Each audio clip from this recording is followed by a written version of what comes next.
Hello, Bernhard. Hi, Carsten. So in this one, What are we doing now? yeah, we are having a short admin view on FSLogix, right? Maybe Let's some see how useful. short it is. Yeah, let's see how that works.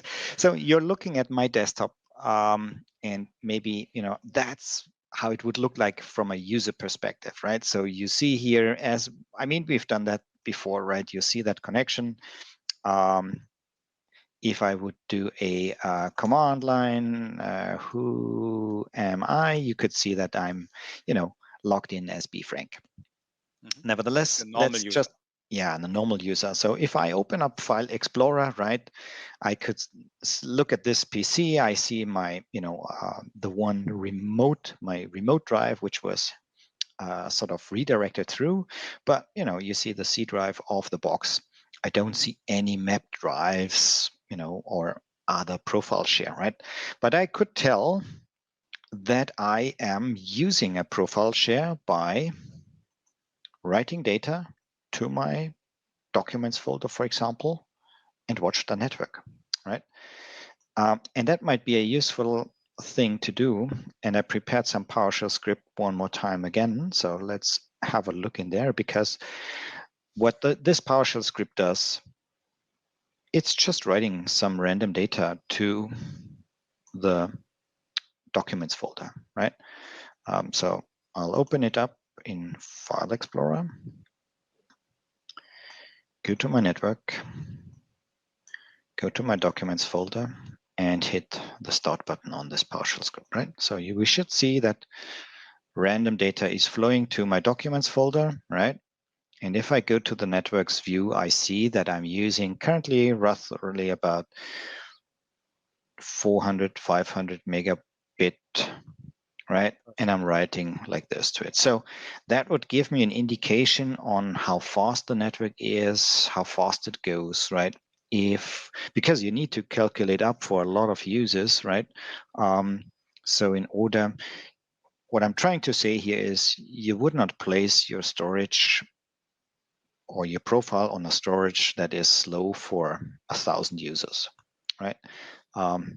So, be sure that you do some testing, because some of the users might write data and you don't want them to complain over bad performance. I think in our scenario, it's not the performance of the storage, it's the 1 gigabit network that's maybe involved here. Yeah. Yeah. So yeah, you have to plan for that too, right? Yeah. So it comes together, right? So the storage underneath needs to be attached to a high-speed network, right? Especially if you write more data, or if more data is to be expected. If you have multiple users. Right. So the user, doesn't see anything too much except maybe the network performance, right? But from an administrator perspective, it looks a little bit different, right? So, and I'm logging on to the same system as admin now, and you could tell, by the bluish terminal server or the remote desktop bar at the top. And the next thing that I'll do, I'll open up Disk Manager for this, right? And it's the same host that my other user is connected to. So what you could see here is that bfrank, which is currently on, right? And I could tell by using Task Manager and going under the users section. So I could see here bfrank is on, but now I'm admin bf. And I could tell, that this profile share is being mapped to the user, right? Because you see a virtual hard disk attached to the operating system, right? So that's one indication that profile attachment has worked, right? The other thing is, which I think is more interesting when it comes to problems. And usually maybe in the beginning you don't get the permissions right, or something else is not working correctly, right? Especially if you're using, for example, multiple profile shares, then FSLogix is writing a profile, and you navigate to it. I think the best way is going to see program files. There's a folder called FSLogix, and under apps, there is a tool called frxtray. You double click on it, and it will, sort of come to life under the under the start menu, or not start menu, but the background running programs. And if you go in there and click on open, you have something that is called the advanced view, and I'll open it up. And there under profile, you could see the log files for just the profile folder, right?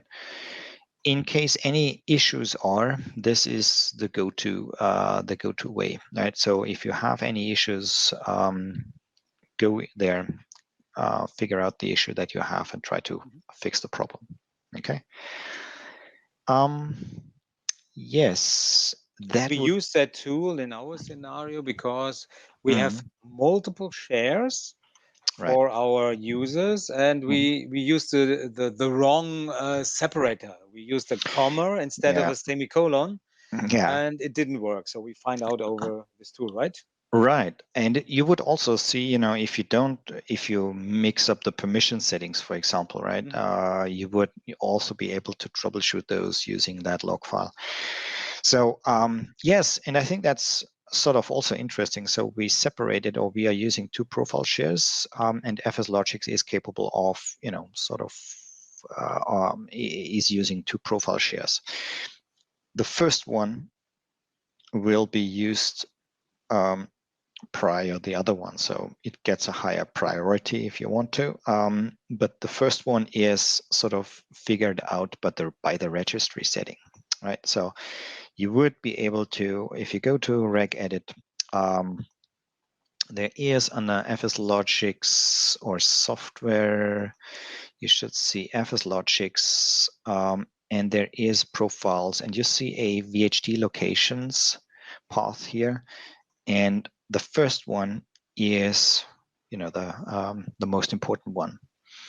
If you have a profile there, it will be loaded right away, right? If it doesn't find it, it will iterate through to the other ones, seeing if the profile is there, right? And in case no profile is found in any location, it will create a new profile just for you in the first profile container it finds, right? So in order to prove that, we created a second profile, or you were able, or we moved the profile with the correct permissions to the second profile share. And now you're trying to log on as this user, right? And see if you I can do that. Okay. Background. So it will take a while because my RDP client is not so fast than yours. And while I'm doing that, it's important that new profiles are always created in the first pass. You said that. And then if you want to have load balancing or load the share over different shares, you have to move them manually. So have some process for that. And they don't have to be on the same server. You could also have multiple file servers. We have a high available file server, but you could also use FSLogix, multiple file servers, and put them there, right? So get another, some redundancy for your profiles. So now I have to log in. So with my complex password, I have to shut up. Otherwise, so now the profile is red. And you see the metadata, right? Right, and look at the timestamp, and it's also, mounting the profile, so the timestamps changed to be, if you look at the right bottom, you would see that it's 7 a.m. Redmond time, right? And if Carsten is doing something, he would be able to write to that folder. If he's logging off, right, the metadata will be merged into the or sort of go away. So I modified a file in the desktop, and I copied a file to the desktop, and now it's a small one, so I sign out now, and we should see the update of. Yep, there it is. Okay, good. So that's one thing. So it worked, the process worked. Another thing, and you might remember, I was using, or I was copying some data to my profile share. That these profiles can grow over the time, right?